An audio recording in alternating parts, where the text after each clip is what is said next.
یعنی صبح کربلا چا کر چلے لے کے شہیدوں کے سر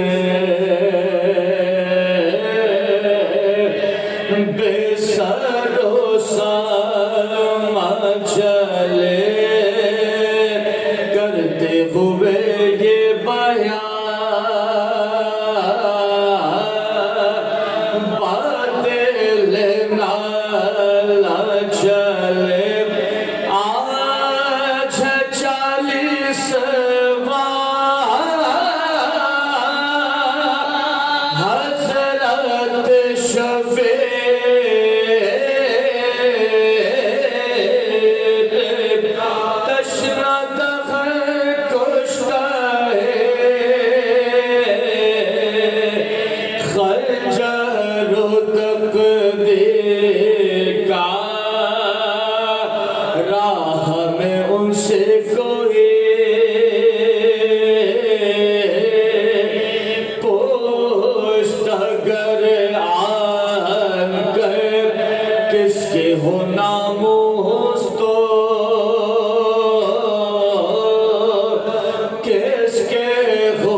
سر کو لگے پیٹنے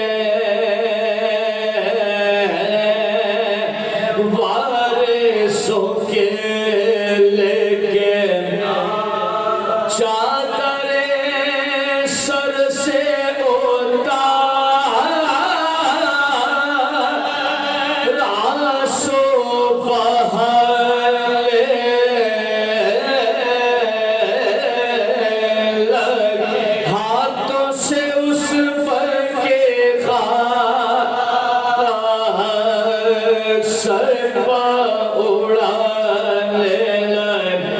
حضرت سجاد دیکھ کے یہ ماجرا بیویوں کو ساتھ لے خوب سماتم کیا سر جو شہیدوں کے تھے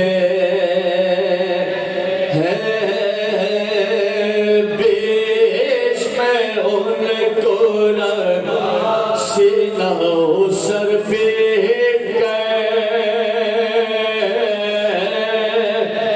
رو رو یہ نوخبر زہرا کے معصوم کا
كنا لنهتدي لولا أن هدانا الله لقد جاءت رسول ربنا بالحق وبالقاسم محمد اللهم صل على محمد وآل محمد وآله الطيبين الطاهرين المعصومين المنتجبين المظلومين.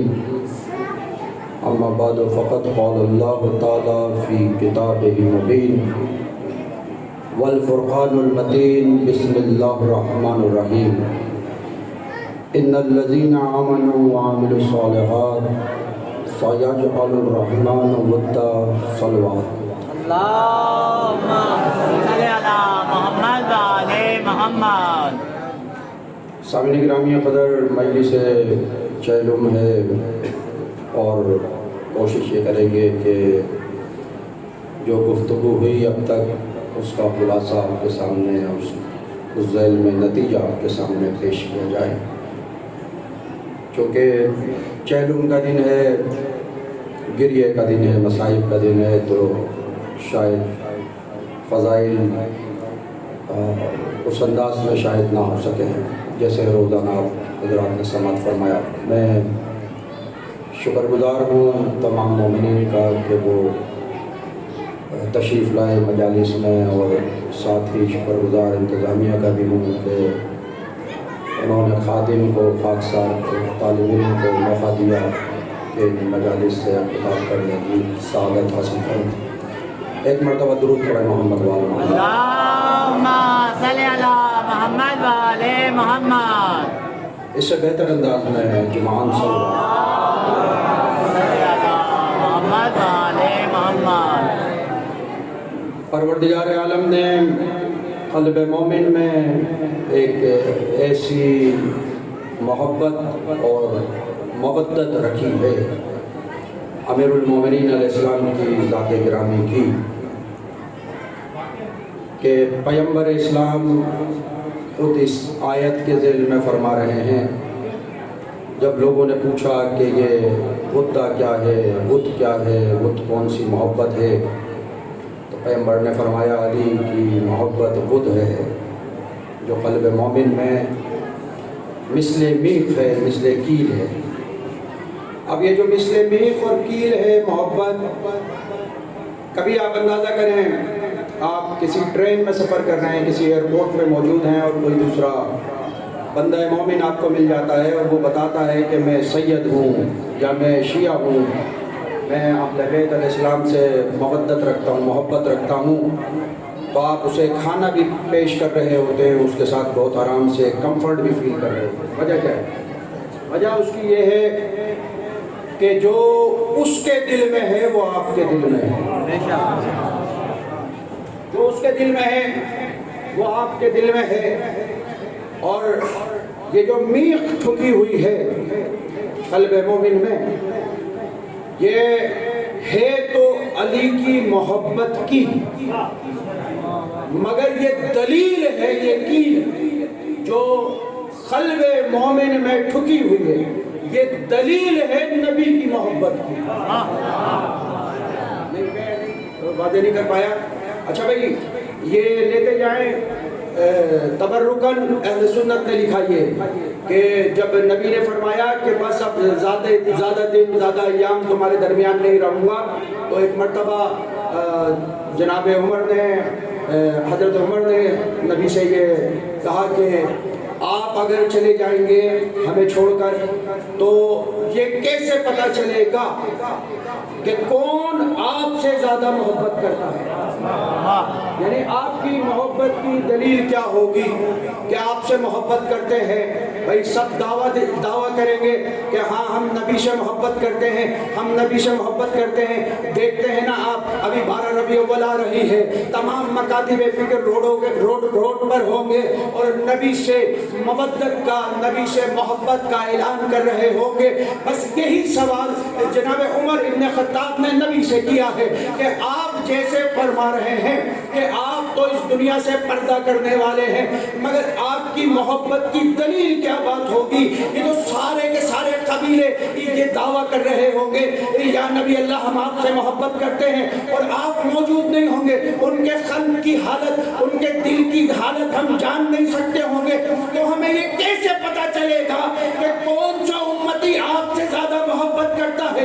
ایک مرتبہ نبی نے علی کی طرف اشارہ کر کے کہا ہے کہ میرے بعد اگر یہ دیکھنا ہو کہ کون کون مجھ سے زیادہ محبت کرتا ہے تو یہ دیکھ لینا جو علی سے محبت کرتا ہے ان میں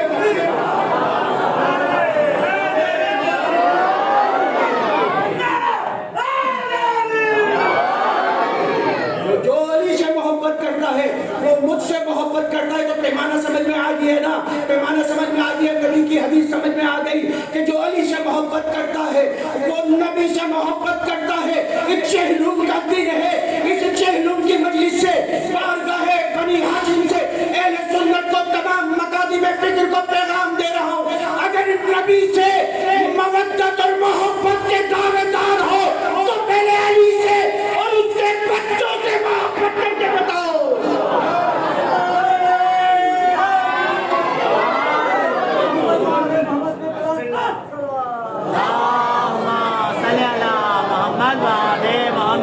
خالی خولی کے دعوے نہیں چلیں گے بھائی، خالی دعوے نہیں چلیں گے۔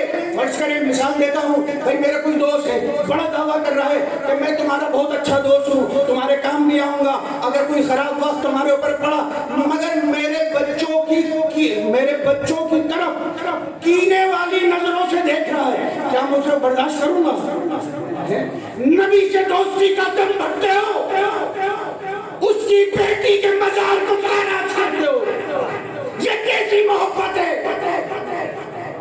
نبی سے محبت کی دعوے دار ہو، نبی کے بیٹے کو کربلا میں ذبح کر رہے ہو، یہ کیسی محبت ہے؟ جواب دے عالم اسلام، قرآن کہہ رہا ہے ان الذین آمنوا وعملوا الصالحات سیجعل الرحمن ودا، علی کی محبت مومن کے قلب میں مثل کیل ہے، کیل ہے، اور یہ جو کیل ٹھکی ہوئی ہے یہ علی کی محبت کی ہے، علی کی محبت کی۔ یعنی مطلب کیا ہوا؟ مطلب یہ ہوا یہ کیل بتائے گی کہ مومن کون ہے،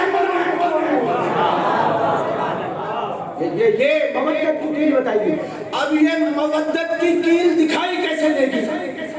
کیسے پتہ چلے گا؟ ہاں بھائی اس دل میں، اس قلب میں، اب سینے کا تو آپریشن کوئی کر نہیں سکتا نا، ہاں سینہ تو چھیل کے دیکھ نہیں سکتے کس سینے میں یہ کیل موجود ہے، اب دیکھ نہیں سکتے کس سینے میں ہے علی کی مودت کی، محبت کی، تو بھائی دیکھنے کی جو ضرورت ہے نا، جو پیغمبر نے کہا تھا کہ جب بھی علی کا نام آئے تو چہروں کو دیکھ لینا، اگر چہرے کھل جائیں تو سمجھ جانا یہ میخ موجود ہے۔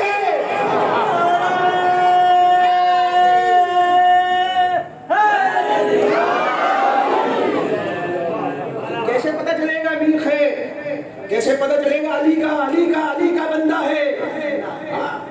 پہلے علی کے تو بندے بن جاؤ، بعد میں اللہ کے بندہ۔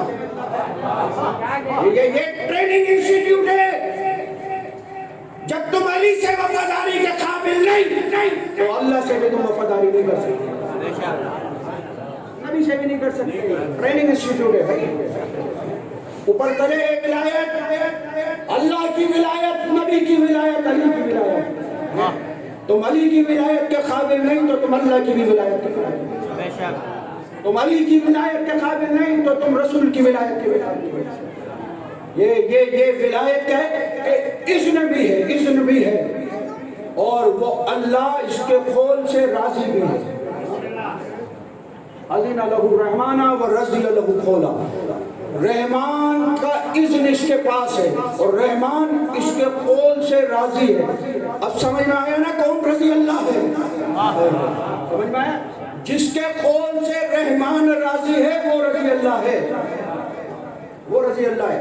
اپنے نام کے آگے رضی اللہ لگانے سے رضی اللہ نہیں بنتے، عزیزان گرامی قدر، اذن ہونا چاہیے۔ اذن کیا ہے؟ ایسی قوت کہ جس سے مشیت الہی کا پتہ چلے۔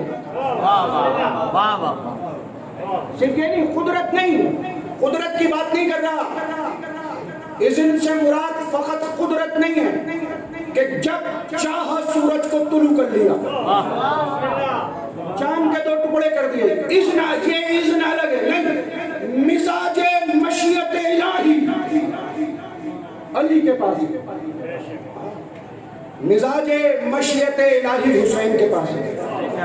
جانتا ہے میرا مولا میں نے شہادت دینی ہے، جانتا ہے، ورنہ اکیلا مسلم کافی تھا شامی لشکر کے لیے. اکیلا میں نے کل بیان کیا نا، عبد صالح کے معنی کیا؟ صالح زیر و زبر کر دینے والا، نیک، ایسا نیکوکار جو دشمن کو کاٹ کے رکھ دے، اسے عبد صالح کہتے ہیں. عبد صالح میرے مولا عباس کا لقب، جو کاٹ کے رکھ دے، نہیں جو میمنہ کو میسرہ پہ پلٹ دے، جو میسرہ کو میمنہ پہ پلٹ دے، جو خلب لشکر کو چیرتا ہوا چلا جائے اور گھاٹ پہ علم جاڑ کے بتائے.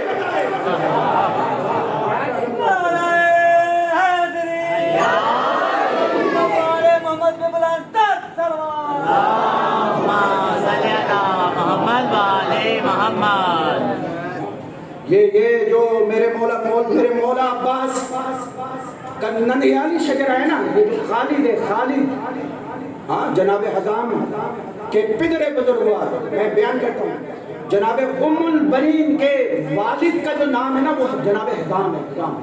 جناب حزام کے والد کا نام جناب خالد ہے. یہ جو خالد ہے نا، اس کا اتنا بلند مرتبہ ہے کہ یہ عقیل کا دوست ہے علی کے بھائی کا. عقیل کا دوست ہے علی کے بھائی کا. اور عقیل کیا ہے؟ عقیل عرب میں اندازہ کریں، عقیل نہیں ہے، عقیل ہے، عقیل. اب جناب ابو طالب کے فرزند کا نام عقیل نہیں ہے، عقیل ہے. عقیل یعنی عقول کی جمع، عقیل یعنی جتنی عقل ہے سب رکھنے والا. نہیں ایسے سنو گے سمجھ میں آئے گا. شہزادی کا نام، شہزادی کا لقب جناب زینب کا لقب کیا ہے؟ میری بیوی کا لقب ہے عقیلہ بنی ہاشم. پوری کی پوری بنی ہاشم کی عقل ہے، یہ جتنی عقل ہے وہ سب، یعنی کربلا کے میدان میں جتنی بنی ہاشم کی عقل ہے وہ سب کی سب کربلا کے میدان میں موجود ہے، اور جتنی شجاعت ہے وہ سب کی سب کربلا میں موجود ہے. عباس مجسم شجاعت، مجسم شجاعت. یہ خالد کے بابا کا نام ربیہ، ربیہ کے بابا کا نام وحید، وحید کے بابا کا نام کعاب، کعاب کے بابا کا نام عامر. یہ وہ عامر ہے کہ جس کا نام اتنا قوی تھا عرب میں کہ جب جنگ خیبر ہو رہی تھی یہ اتنا جری تھا کہ مسلمانوں کے پاس کوئی اور نام نہیں تھا، یا تو علی کا نام تھا یا اس عامر کا نام تھا. اپنی تلواروں پہ کنندہ کرایا تھا عباس کے جد امجد عامر کے نام کو.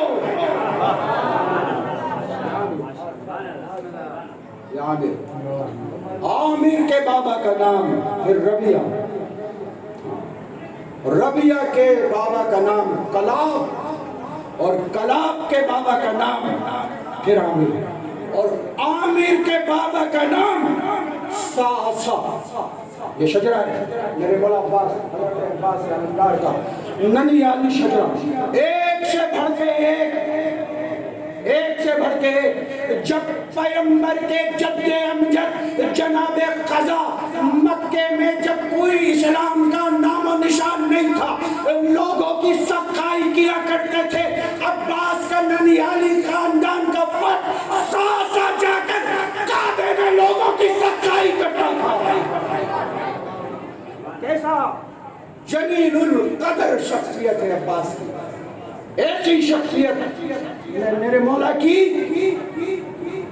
عالم ہے، عالم ایسا فقیہ کہ جس کے پاس اتنا علم کہ عرب میں کسی کے پاس نہیں، اتنا علم، ایسا علم عباس کے پاس کہ حسین مگر اس علم کو سمیٹ کے رکھنے والا، حسین کی بارگاہ میں کبھی اپنے علم کا اظہار نہ کرنے والے کا نام عباس ہے۔ ایسی جلیل القدر شخصیت، اذن مشیت الہی، مزاج مشیت الہی کو سمجھنے والے کا نام علی ہے۔ علی، میں نے آپ کے سامنے آیت پرسوں کی مجلس میں تلاوت کرنے کا شرف حاصل کیا تھا نا، لا تنفع الشفاعۃ الا من، کسی کو شفاعت کا فائدہ نہیں ہوگا، نہ کر سکتا ہے نہ کروا سکتا ہے، الا من اذن له الرحمن، سوائے اس کے کہ جس کے پاس اذن ہے، ورضی له قولا، کہ جس کے قول سے رحمان راضی ہے۔ ایک آیت اور تورکاً پیش کر رہا ہوں، ذرا سنیں اور اپنے اذہان عالی میں پیوست کریں۔ یہ ولایت ایسی ہے، قسم کھا کے میں پیش کر رہا ہوں یہ بات، کہ اس دنیا میں شاید علی کی ولایت کے بغیر سجدہ کر لو، مگر آخرت میں جو سجدے ہوں گے کوئی ایک سجدہ بھی علی کی ولایت کے بغیر نہیں ہوگا۔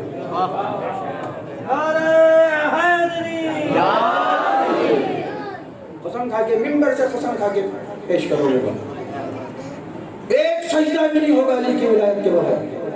اللہ اس قوت کو چھین لے گا۔ وقفہم، ان کو کھڑا کرو، ان کو لے کر آؤ، انہم مسئولون، پوچھا جائے گا ان سے کس چیز کے بارے میں۔ آیت خاموش ہو گئی، پیغمبر نے کہا، فرمایا، پوچھا کہ کس چیز کے بارے میں، کہا یسعدون عن الاقرار بولایت علی بن ابی طالب، ان سے علی کی ولایت کے بارے میں پوچھا جائے گا۔ یہاں تک ہم نے بات کی تھی، اس سے آگے کی بات سنیں۔ اس سے آگے کی بات یہ ہے کہ اس دن، کس دن؟ کہ جس دن غیر معمولی حالات ہیں، اس دن کیا ہوگا؟ کہ یوم یکشف عن ساق ویدعون علی السجود، کہ اس دن یہ ہوگا کہ اللہ اپنی پنڈلی کو کھول دے گا، پنڈلی کو کھولے گا۔ اچھا، اللہ تو جسم نہیں رکھتا، بھائی میرے ساتھ ساتھ چلے نا، اللہ تو جسم نہیں رکھتا۔ یہ پروردگار عالم کیا فرما رہا ہے کہ ان کو سجدے کے بارے میں بلایا جائے گا اس دن۔ عالم اسلام نے اس کا جواب یہ دیا، اللہ نے تو قرآن میں یہ فرمایا کہ اللہ اپنی پنڈلی کھول دے گا۔ عالم اسلام کیا لکھ رہا ہے؟ اس آیت کی تفسیر کر رہا ہے، اللہ اپنی ٹانگ ڈال دے گا جہنم میں۔ بات پنڈلی کی ہوئی تو انہوں نے ٹانگ بھی بنا دی۔ اللہ جسم نہیں رکھتا، اگر کسی کا یہ عقیدہ ہے دائرہ اسلام سے باہر ہے۔ آیت کی تفسیر کر رہے ہیں، اللہ کا جسم لے کر آ رہے ہیں، اللہ ٹانگ رکھتا ہے، ٹانگ جہنم میں رکھ دے گا، جہنم کو سٹ کر دے گا۔ اور باب ادا، اگر محمد و آل محمد نہ ہو تو اسلام کی اصل شکل ہی واضح نہ ہو۔ اگر آل محمد نہ ہو، ان آیات قرآنی کی تفسیر کرنے والے نہ ہو۔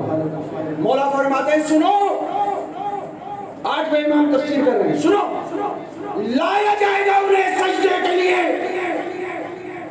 مگر ان کی کمریں اکڑی ہوئی ہوں گی،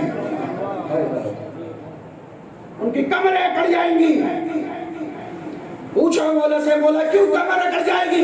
کہا اس لیے اکڑ جائے گی کہ یہ میرے جد علی بن ابی طالب کی ولایت پر ایمان نہیں رکھتے ہوں گے۔ نعرہ ولایت، نعرہ ولایت، نعرہ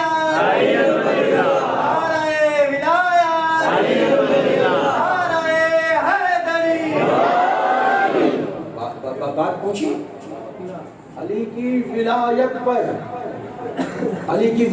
پر ایمان نہیں رکھتے ہوں گے، کمر اکڑ جائے گی۔ میں نے قسم کھا کے بات کی تھی نا، قسم کھائی تھی، نہیں کر سکتے سجدہ وہاں۔ کیوں نہیں کر سکتے؟ کمریں اکڑ جائیں گی،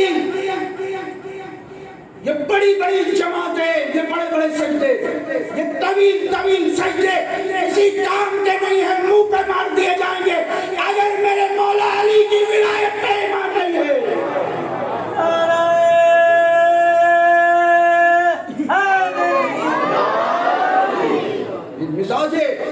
مزاج مشیت الہی اس کے پاس ہے، مزاج مشیت الہی اس کے پاس ہے۔ لا تن ولا یملکون الشفاعۃ الا من اتخذ عند الرحمن عہدا، کہ کوئی شفاعت نہیں کر سکتا، آیت سنا ہے، کوئی شفاعت نہیں کر سکتا سوائے اس کے کہ جس کے ساتھ رحمان کا عہد ہے، عہد، جس کے ساتھ رحمان نے عہد کیا ہوا ہے، عہد کیا ہوا ہے۔ بتاؤ وہ کون ہے؟ وہ کون ہے جس کے ساتھ رحمان نے عہد کیا ہوا ہے؟ وہ کون ہے؟ عہد کا مطلب سمجھتے ہیں نا، میں اور آپ کے وعدہ کر لیں، آپس میں عہد کر لیں۔ عہد کرنے کے لیے ضروری ہے کہ مزاج آشنا ہو، میرا اور میرا مزاج آشنا ہو، میں ان کی بات سمجھوں، یہ میری بات سمجھے، اور وہ جو عہد کیا جا رہا ہے نا وہ ٹوٹے نہیں، وہ ٹوٹے نہیں، چاہے جان چلی جائے، جان چلی جائے۔ بھائی ہم سے سوال کیا، بچوں سے سوال کیا جاتا ہے ان کے انسٹیٹیوٹ میں جو ہے اسکولوں میں، کہ جب علی شیر خدا تھے تو شہزادی کا در کیسے گر گیا؟ جب علی مشکل کشا ہے تو حسین علیہ السلام کو کربلا میں بچا لیتے۔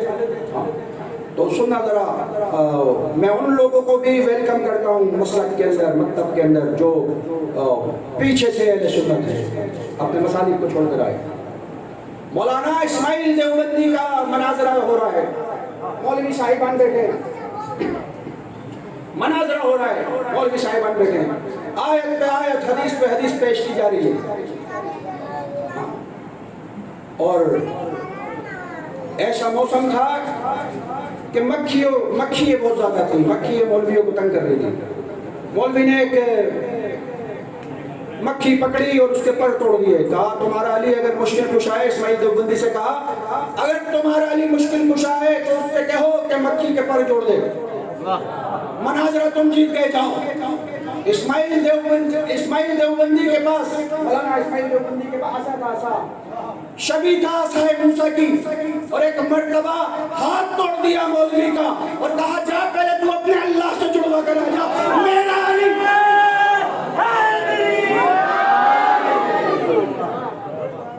میرا علی، جا پہلے اپنا ہاتھ اللہ سے جڑوا کرا، میرا علی یہ مکی کے پر بھی جوڑ دے گا۔ عزیزان گرامی قدر، اذن ہے ان کے پاس، مشیت الہی ہے، اللہ کے مزاج کو سمجھتے ہیں، اس کی صفات الہی کے مظہر ہیں، ورنہ کیسے پہچانا جائے کہ وہ خدا ہے، وہ کتنا کریم ہے، کیسے پتہ چلے، کیسے پتہ چلے؟ کریم کا درجہ کون سا ہے؟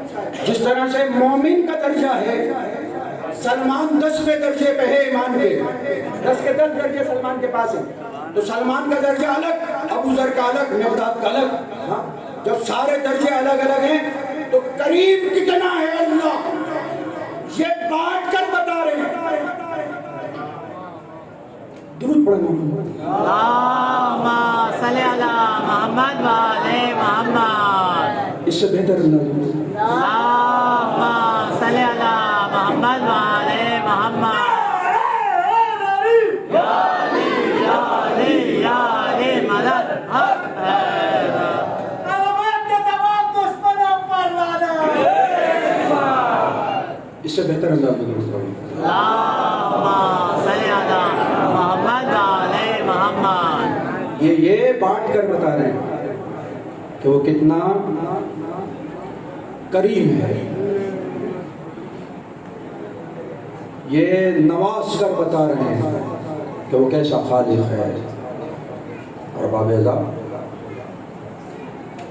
دور حضرت عمر ابن خطاب میں ایک مومنہ ہے اور اس نے مشیت الہی کو سمجھے، گلا ساتھ نہیں دے رہا مگر میں پوری قوت لگاؤں گا. عزیزان گرامی،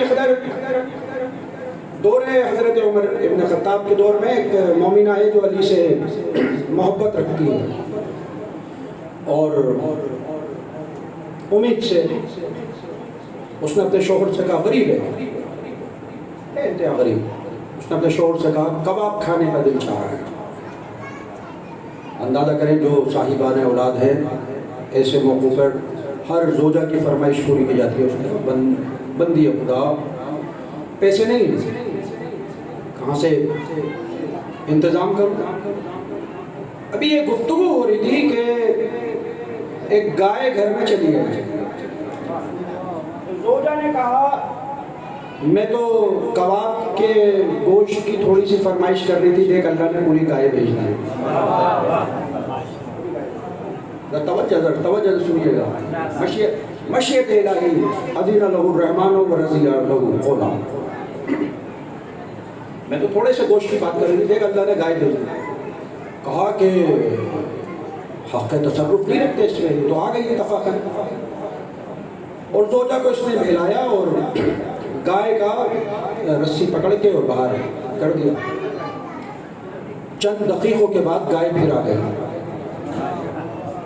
تو زوجہ نے کہا کہ میں نہیں کہتی تھی کہ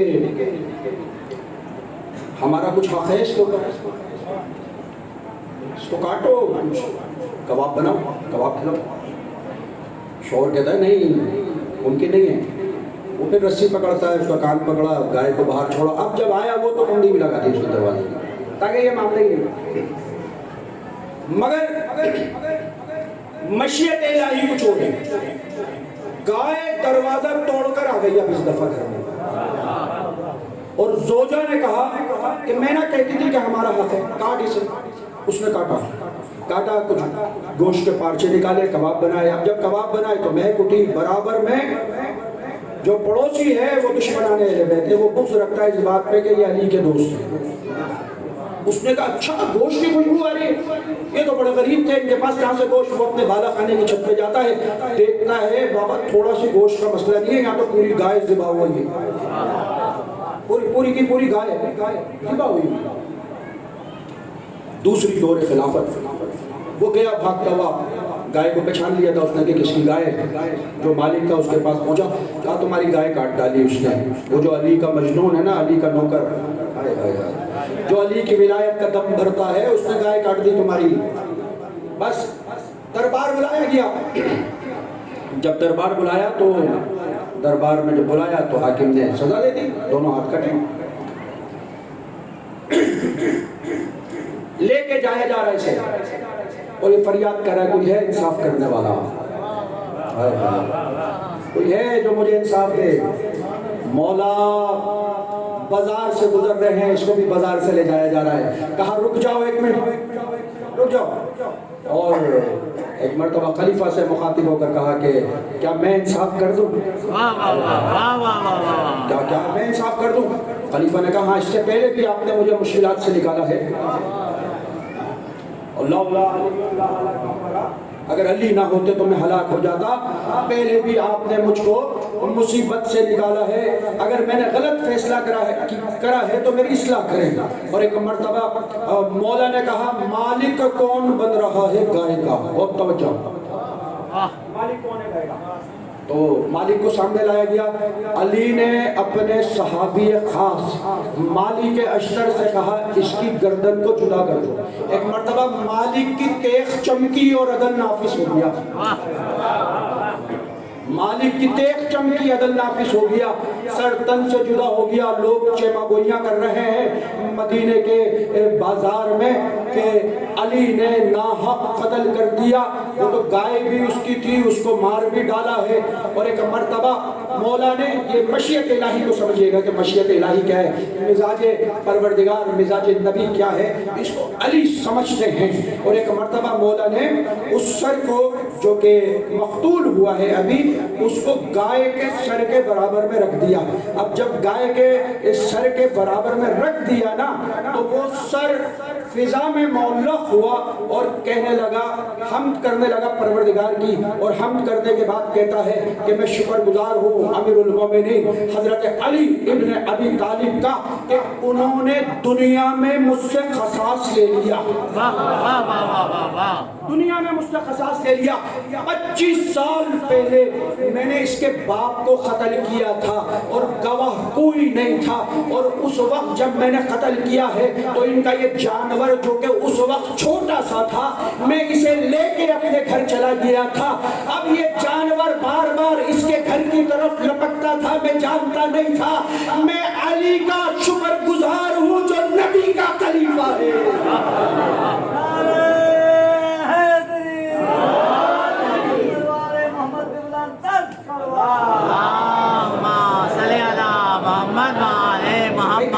گھبرا تو نہیں گئے نا، پریشان تو نہیں ہونا، پریشان تو نہیں، چلو دلیل دے دیتا ہوں، پرانی دلیل دے دیتا ہوں۔ میرا تو کام ہی یہی ہے نا کہ آپ کو مطمئن کر کے اٹھنا ہے میں نے، اور نہ جانے پتہ نہیں کون کون سے مسالک کے لوگ بیٹھے ہوں، تو میں روایت بتا دوں، اہل سنت کی کتاب کو کبھی دری سے روایت پیش کیے، مگر آپ کے قلبی اطمینان کے لیے یہ بتاتا چلوں کہ موسیٰ جب زندہ کیا کرتے تھے نا، مقتول کو زندہ کیا کرتے تھے کہ بتا تیرا قاتل کون ہے، تو وہ گائے کی دم تھی جس سے زندہ کرتے تھے۔ یہ علی ہے، علی تو اس کے معجزات پر پریشان نہیں ہونا کہ گائے کے سر کے ساتھ اس کے سر کو رکھ رہے ہیں، اور ایک مرتبہ فضا میں گائے کا سر بلند ہوا، فضا میں گائے کا سر بلند ہوا، اور گائے نے بھی ایک گواہی دے دی کہ ہاں 25 سال پہلے ایسا ہوا تھا، میرے مالک کو قتل کیا گیا تھا، مجھے لے جایا گیا تھا۔ اے مشیت الہی، مزاج مشیت الہی کے رازدار۔ آپ نے لفظ سنا نا کہ مولا عصر عاشورہ جب خیمے میں آئے، امام میرا چھوٹا امام بیمار ہے اور مولا گفتگو فرما رہے ہیں، آپ نے ذاکرین سے اکثر یہ لفظ سنا ہے کہ جو امامت کے اسرار ہیں وہ دیے جا رہے ہیں، وہ کیا ہیں؟ یہ مشیت الہی، مزاج مشیت الہی، یہ اذن، ہاں یہ مقام محبت جہاں ملائکہ آ کے رکتے ہیں، یہ دیا جا رہا ہے سید سجاد۔ کون؟ سید سجاد، وہ سید سجاد کہ جسے یزید نے اپنے دربار میں بلوایا ہے۔ کون سید سجاد؟ وہ سید سجاد کہ جس نے اپنے بابا کو آخری بار اس حالت میں دیکھا کہ چہرے پہ خون علی اصغر تھا، دامن میں خون علی اکبر تھا، اور امامہ رسول کے تمام پیچ کٹ چکے تھے، میرے مولا کے رخسار زخمی تھے۔ وہ سید سجاد، یزید نے بلایا ہے، اے سید سجاد، شہزادی کی شہادت ہو چکی ہے زندان شام میں، 40 کے مصائب ہیں، ایسے سننا جیسے زینب نے بیان کیے، ایسے سننا جیسے سید سجاد نے بیان کیا۔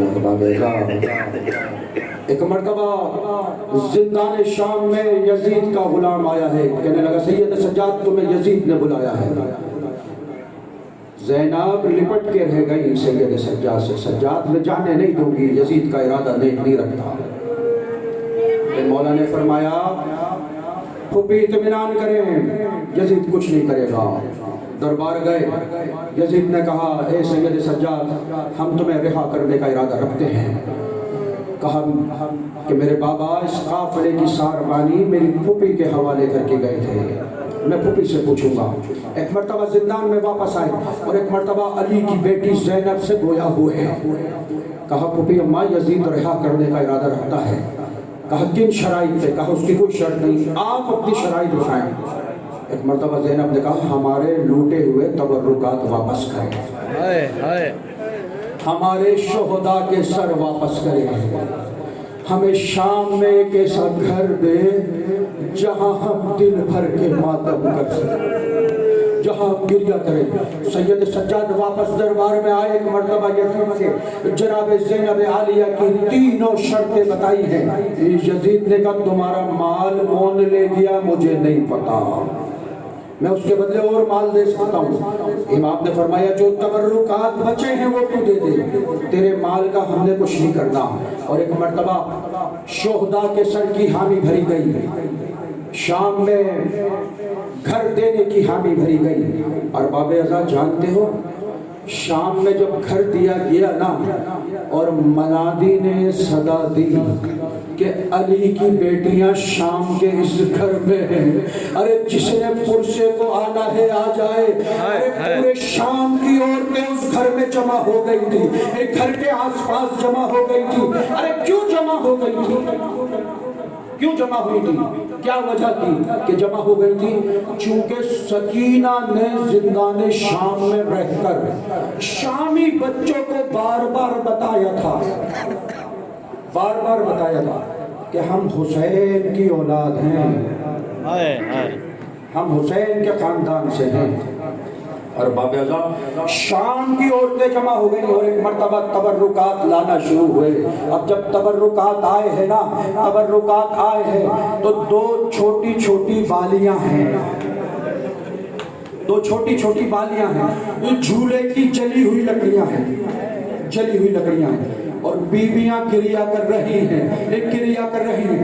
ایسے میں شہداء کے سر آنا شروع ہوئے ہیں۔ ایک مرتبہ میرے مولا حسین کا سر آیا ہے، ارے جناب زینب گریہ کرتی ہیں واہ حسینہ واہ حسینہ واہ حسینہ۔ اور باب ازا کوہرام برپا تھا، کوہرام برپا تھا۔ سید ابن طاؤس کہتے ہیں کہ شام کے اس گھر میں کوہرام برپا تھا۔ ایک مرتبہ سر علی اکبر آیا ہے، جناب ام لیلہ نے بڑھ کے لیا ہے۔ ارے شامی عورتیں یہ کہہ کے کر رو رہی تھی کاش کہ اس کی ماں اس سے پہلے مر گئی ہو۔ ارے جناب لیلہ رو کر کہتی ہے یہی تو اس ماں پہ ستم ہے، ارے بیٹے کا سر ماں کے سامنے ہے۔ ارے باب ازا دو چھوٹے چھوٹے سر آئے، ارے کوئی بیوی اس میں گریہ نہیں کرتی تھی۔ ارے شام کی عورتیں کہتی ہے ارے کیا ان کا کوئی والی و وارث نہیں ہے، ارے کیا ان کی ماں نہیں ہے۔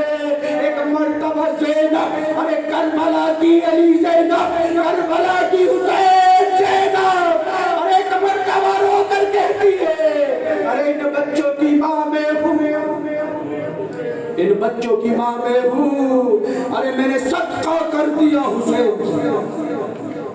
پر صدقہ کر دیا۔ اور باب ازا ہماریاں تیار ہوئی ہیں، ہماریاں تیار ہوئی۔ اور ایک مرتبہ بیویاں ان ہماریوں پر سوار ہوئی۔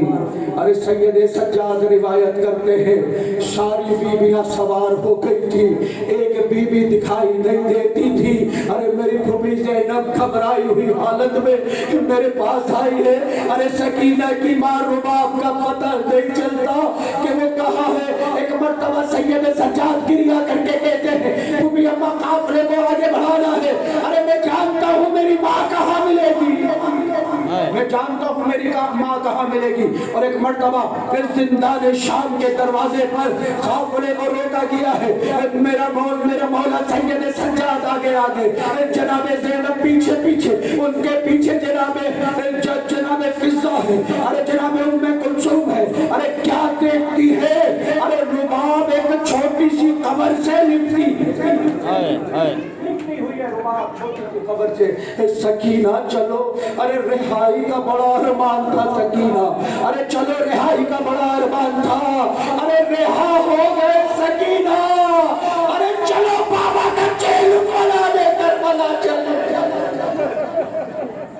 سکینہ، چلو بابا کا جیل بنانے چلے۔ اے بیٹا خبر سے اٹھو، ارے تم جو پرندوں کے بارے میں پوچھتی تھی، ارے جب وہ اپنے گھروں کو جاتے تھے، ارے تم گریہ کر کے کہتی تھی بھیا سجاد ہم کب اپنے گھروں کو جائیں گے، میری لال چلو بابا کے پاس، میری بچی چلو اپنے بھائی اصغر کے پاس چلو، اکبر کے پاس چلو۔ اور باب ازا ارے زندان شام میں کوہرام برپا تھا۔ ایک مرتبہ شامی عورتیں جمع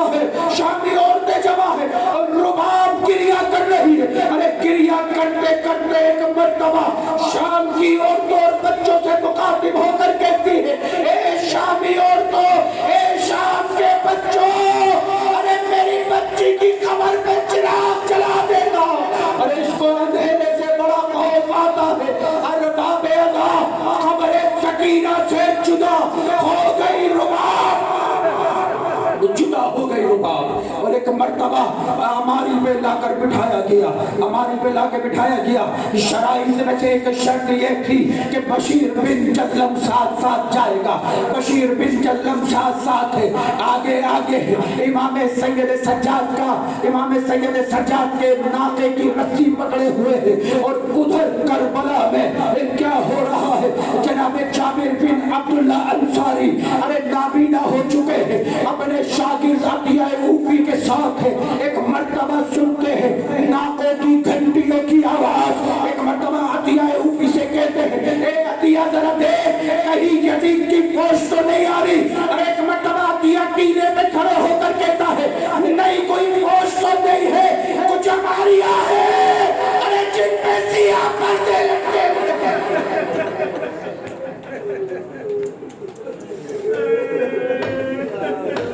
ارے جن ہماریاں ہے جن پہ سیاہ پردے لٹکے ہوئے ہیں۔ آگے آگے جو چل رہا ہے وہ بیمار اور ناتواں لگتا ہے۔ ایک مرتبہ ان صداؤں کو سنا سید سجاد نے، ارے چلا کے کہا قبر حسین کو خالی کر دیا جائے، اور یہاں سے جناب جابر صدا دے رہے، اے ناقے والے کون ہو تم؟ ارے اپنے اپنی سواریوں سے اتر جاؤ، جانتے نہیں یہ عباس کی جاگیر ہے،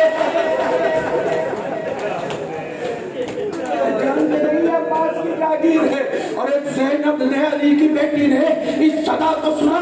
ایک مرتبہ ناقے سے سید ابن طاؤس سے لکھا، ناقے سے گرا دیا علی کی بیٹی نے، اپنے آپ کو تڑپ کر کہا، اے جابر ذرا پھر بتانا، ارے کس کی جاگیر ہے یہ؟ کس کی جاگیر ہے؟ علی کی لٹی ہوئی بیٹیاں، ارے علی کے کنبے کا، پورے خاندان کا چہلم کرنے آئے ہیں۔ کیا گریے کے لیے یہی بات کافی نہیں کہ پورے خاندان کا چہلم ایک ہی وقت میں، ایک ہی دن؟ اور ایک مرتبہ قبر حسین کو خالی کرایا گیا، جابر ہٹ کے کھڑے ہو گئے، علی کی بیٹیاں قبر حسین سے لپٹ گئی، اور لپٹ کر یہ نالے کرنا شروع کیے، بھیا تیرے قتل کے بعد ہمارے بازوؤں میں ریشمہ باندھی گئی، اے بھائی تیرے قتل کے بعد ہمیں قیدی بنایا گیا، ارے درباروں میں بازاروں میں پھرایا گیا، ارے درباروں اور بازاروں میں پھرایا گیا، اے بھائی تو نے جو امانت دی تھی نا اس کی زینب حفاظت نہ کر سکتے، اے حسین تو نے جو امانت دی تھی نا سکینہ، ارے وہ زندان شام میں سو گئی، زندان شام میں سو گئی، اے حسین اتنے کرب میں سوئی ہے بچی، ارے کہ گالوں کی رنگت آج تک تبدیل ہے، ارے دروں کے نشانات ہیں۔ عطیہ اوفی کہتا ہے اور جناب جابر بن عبداللہ انصاری کہتے ہیں، علی کی بیٹیوں کے نالے اور مسائل بیان کرنے کا انداز ایسا تھا کہ ایسا لگتا تھا میرا دل پھٹ جائے گا۔ میں نے عطیہ اوفی سے کہا، عطیہ ارے مجھے گھاٹ کے کنارے عباس کی قبر پہ لے چل۔ ایک مرتبہ جب مجھے گھاٹ کے کنارے عباس کی قبر پہ لے جایا گیا میں اور پریشان ہو گیا، وہاں میرا چوتھا امام مرثیہ پڑھ رہا تھا، یہ کہہ کر اے چچا گھاٹ پر بازو کٹا کے سو جانا بہت آسان ہے، ارے ماں بہنوں کو بلوائے عام میں لے کے جانا، بلوائے عام میں لے کر جانا بہت مشکل ہے، بہت مشکل ہے۔ اور باب اعلیٰ 3 دن ماتم ہوا ہے میرے مولا کا 40واں، ارے کس کا 40واں؟ اس کا 40واں جسے پشت گردن سے مارا گیا ہے. کس کا 40واں؟ اس کا 40واں تم منانے آئے ہو. اور علی کی بیٹیاں اس کا 40واں منا رہی ہے. کربلا میں جس کے شان گھاٹ کے کنارے کاٹے گئے, ارے اس کا 40واں منانے آئی ہے. جس کے سینے میں برچھی لگی ہے, ارے اس کا 40واں ہے. اس کا 40واں ہے. جس کا بدن ارے گھوڑوں کے سموں سے پامال ہو گیا ہے. ارے تمہارا مارواڑ امام یہ کہہ کر سلام بھیجتا ہے, میرا سلام ہو ان شہداء پر, ارے جن کے جوڑ جوڑ سے الگ ہو گئے, جن کے جوڑ جوڑ سے الگ ہو گئے. اور باب ازا ایک مرتبہ قافلے کو اذن دیا سید سجاد دے کے چلا جائے. خبر حسین سے ایک بی بی لپٹی یہ کہہ رہی ہے, والی میں مدینے جا کر کیا کروں گی؟ ارے آپ اور اصغر یہاں ہے, اور کربلا میں سکینہ ماتم حسین ماتم.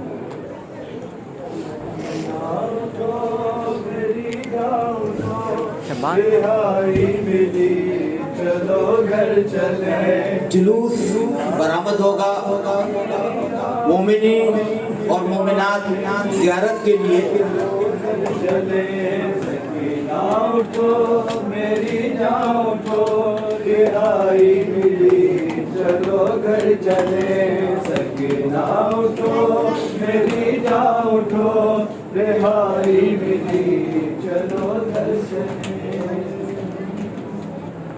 یا حسین یا حسین یا حسین یا حسین یا حسین یا. چند اشعار مولا کے چین کے حوالے سے پیش کروں گا. رہ گئی دشت میں تنہا تو وطن یار آیا, پانی جب پایا تو ہر تشنا دہن یاد آیا.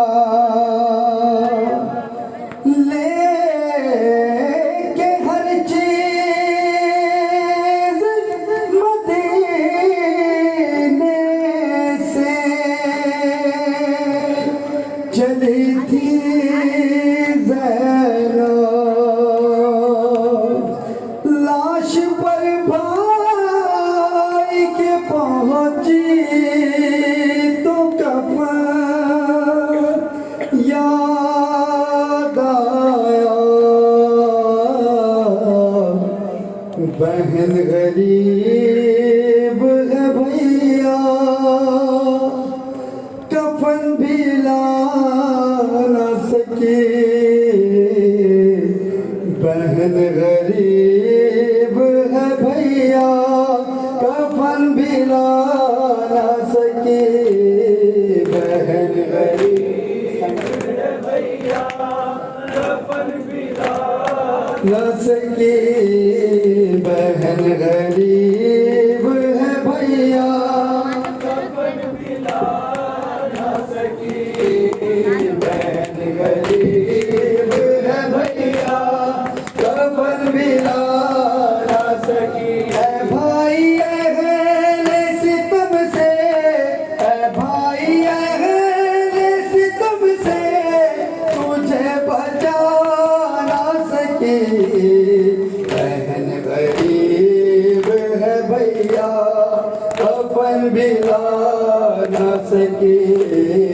بہن غریب سارے پڑھو, کفن بھی لا نہ سکی. کہاں رباب نے رو کر یہ پیاسے اصغر سے, کہاں رباب نے رو کر یہ پیاسے اصغر سے, مجھے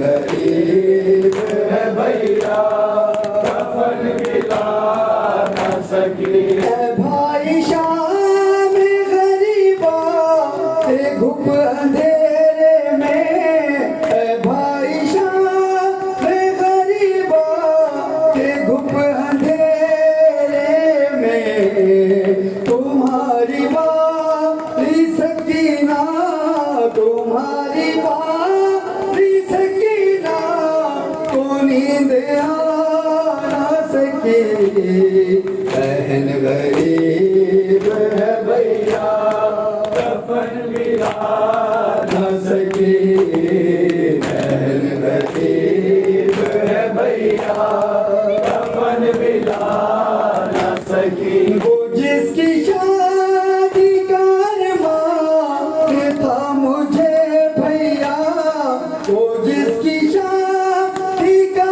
ارمان تھا مجھے بھیا میں ایسی اجڑی کے دولہا میں ایسی اجڑی کے دولہا اسے بنا نہ سکی بہن غریب ہے بھیا جزا کر دے نہ سکی بہن غریب ہے بھیا کفن ملا نہ سکی غریب بھائی کماتا نہ کر سکی زینب غریب بھائی کماتا نہ کر سکی زینب تمہاری لاش پہ آنسو تمہاری لاش پہ آنسو بھی میں بہا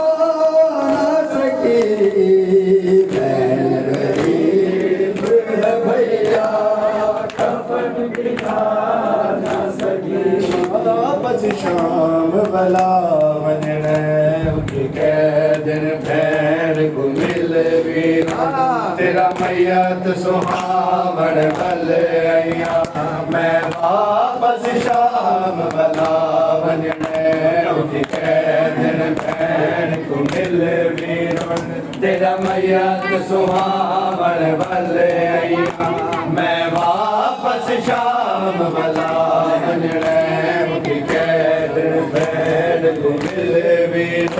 تیرا میت سہاون بل ایام میں واپس شام بلا بننے کو مل بھی تیرا میت سہاون بل ایام میں واپس شام بلا بننے جڑے گھمس چ میں کو امت دیتے جڑے گھمس چ میں کو امت دیتے اوے زخم دکھاون بل ایام میں واپس شام بلا بننے اٹھ کے دن پھیر کو مل بھی تیرا میت سہاون بل ایام میں واپس شام بلا بننے اٹھ کے دن پھیر کو مل بھی تیرا میت سہاون بل ایام میں واپس شام بلا بننے میں سنتی رہی کنجر تلے بینا امری دا جایا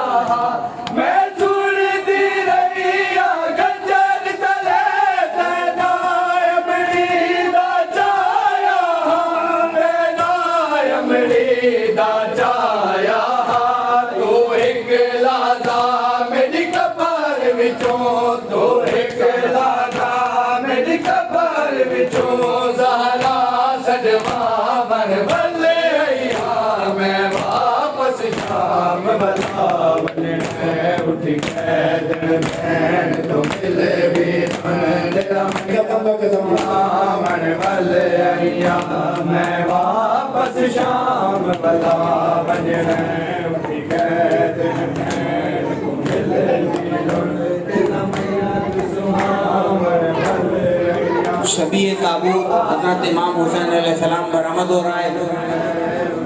امام بارگاہ قبر بنی ہاشم کے کمپاؤنڈ میں، وہاں پر انجمن فدایان اہل بیت خانی اور سینہ کرے گی، اور تابوت کی زیارت بھی اسی گراؤنڈ میں ہوگی۔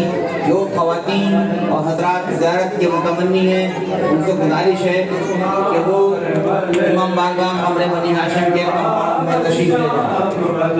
تابوت امام بارگاہ قبر بنی ہاشم کے کمپاؤنڈ میں آ رہا ہے۔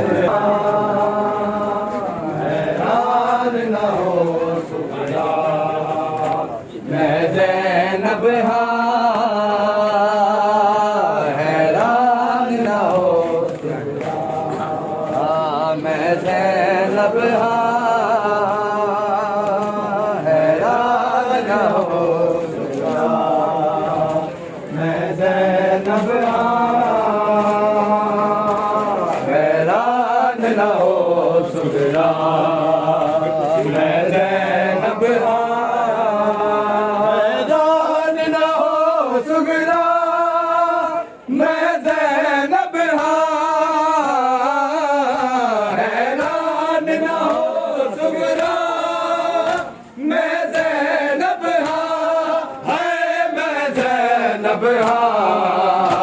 مینو مار دتا تیرے پیو دے دردا،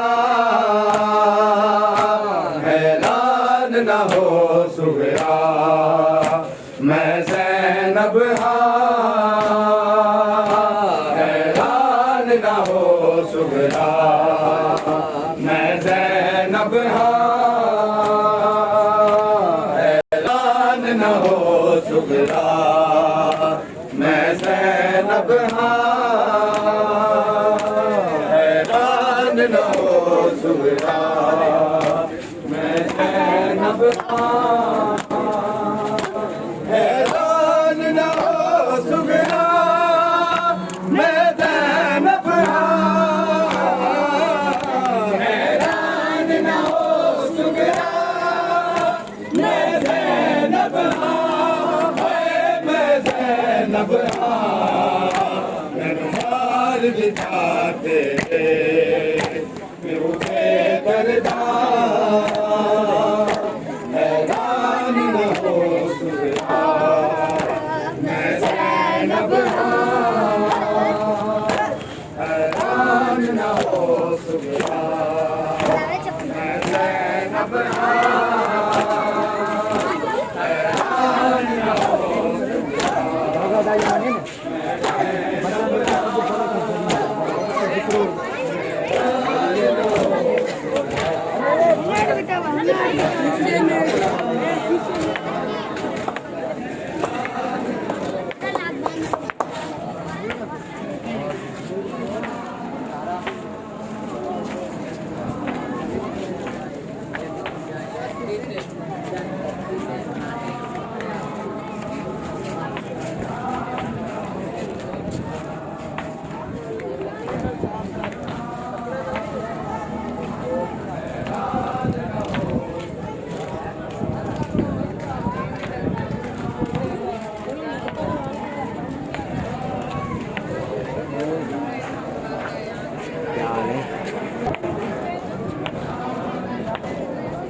حیران نہ ہو سغرا میں زینب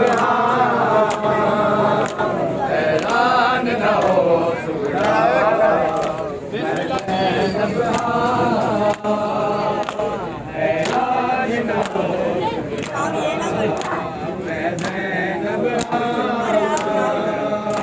حیران نہ ہو سغرا میں زینب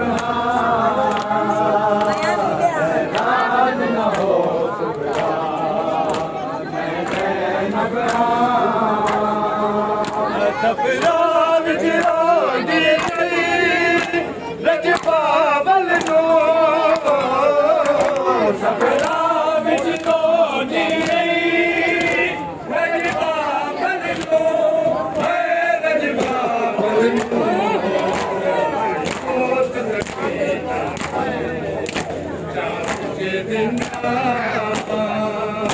حیران نہ ہو سغرا میں زینب حیران نہ ہو سغرا میں زینب حیران نہ ہو سغرا میں زینب حیران نہ ہو سغرا میں زینب حیران نہ ہو سغرا روزہ کھڑا ہے عابد مہاری مر گئی سکینہ سپنا بیماری روزہ کھڑا ہے عابد مہاری روزہ کھڑا ہے عابد مہاری مر گئی سکینہ سپنا بیماری روزہ کھڑا ہے عابد مہاری کلیاں تے چاکے ہم شیر پیاری کلیاں تے چاکے ہم شیر پیاری روزہ کھڑا ہے عابد مہاری مر گئی سکینہ سفران بیماری روزہ کھڑا ہے عابد مہاری مر گئی سکینہ سفران بیماری روزہ کھڑا ہے عابد مہاری مر گئی سکینہ سفران بیماری روزہ کھڑا ہے عابد مہاری مر گئی سکینہ سفران بیماری روزہ کھڑا ہے عابد مہاری مر گئی سکینہ سفران بیماری روزہ کھڑا ہے عابد مہاری پردہ پیاں ڈٹھی پہلی واری آیو شام زینب وہ تھی زہرا دی گھبرا گئی تیمی وسدا دے کہ پتران دا بی بی کول سجا او جداں وچ دربار شرابے دے ہر ننگے آن دماغی مثال منشی ناچایا پولیس گئی سکینہ سفران بیماری روزہ کھڑا ہے عابد مہاری مر گئی سکینہ سفران بیماری روزہ کھڑا ہے عابد مہاری بیمار آکے قربان جاوا کیوے کفن میں تیرا بناوا بیمار آکے قربان جاوا کیوے کفن میں تیرا بناوا دشمن زمانہ ہے بہن پیاری دشمن زمانہ ہے بہن پیاری روزہ کھڑا ہے عابد مہاری مر گئی سکینہ سفران بیماری روزہ کھڑا ہے عابد مہاری مر گئی سکینہ سفران بیماری روزہ کھڑا ہے عابد مہاری مر گئی سکینہ سفران بیماری روزہ کھڑا ہے عابد مہاری سکینہ سفران بیماری روزہ کھڑا ہے عابد مہاری مر گئی سکینہ سفران بیماری روزہ کھڑا ہے عابد مہاری سجادے نائے تھانے لا دے ایک والی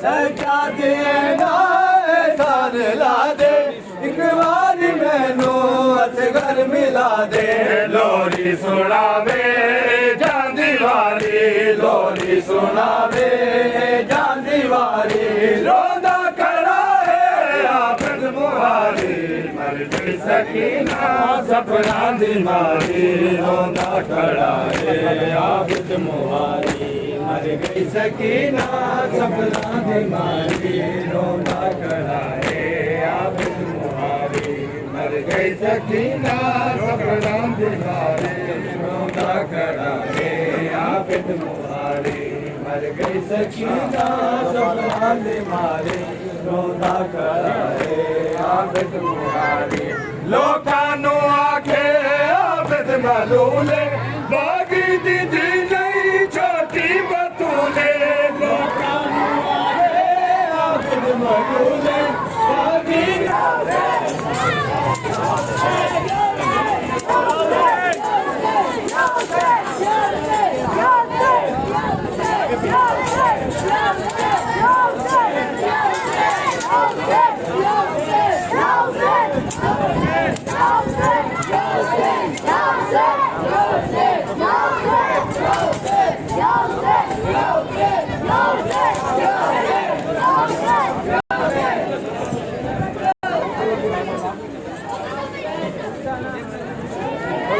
جگہ بناؤ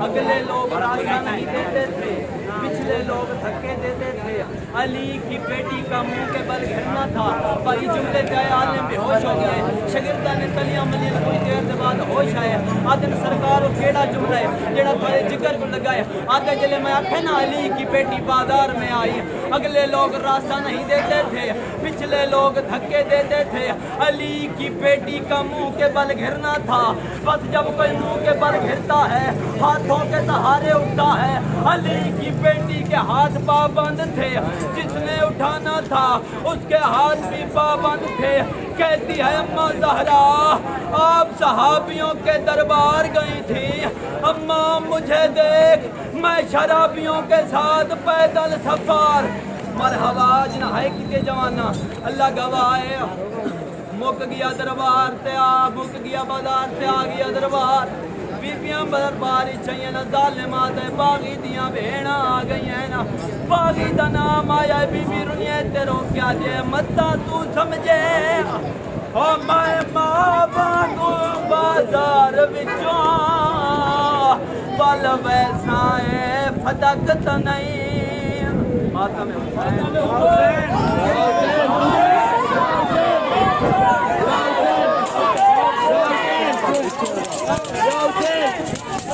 Yo,